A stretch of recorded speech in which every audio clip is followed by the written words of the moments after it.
گھر کا نگران ہونا کتنا بڑا منصب ہے۔ آپ صلی اللہ علیہ وسلم نے فرمایا کہ گھر کے نگران سے میدان حشر میں اس کے گھر والوں کے بارے میں سوال کیا جائے گا۔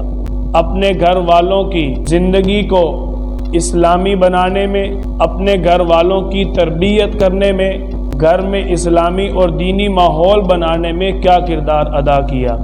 یا ایھا الذین آمنوا، اے ایمان والو، قوا انفسکم، اپنے آپ کو بچاؤ، واہلیکم، اور اپنے گھر والوں کو بچاؤ، نارا وقودھا الناس والحجارہ، جہنم کی آگ سے، ایسی آگ جس کا ایندھن انسان اور پتھر ہوں گے۔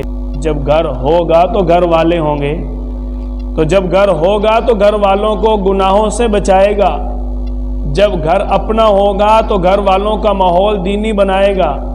جب گھر میسر ہوگا تو اس کے اندر گھر والوں کی تربیت اور دیکھ بھال کر سکے گا۔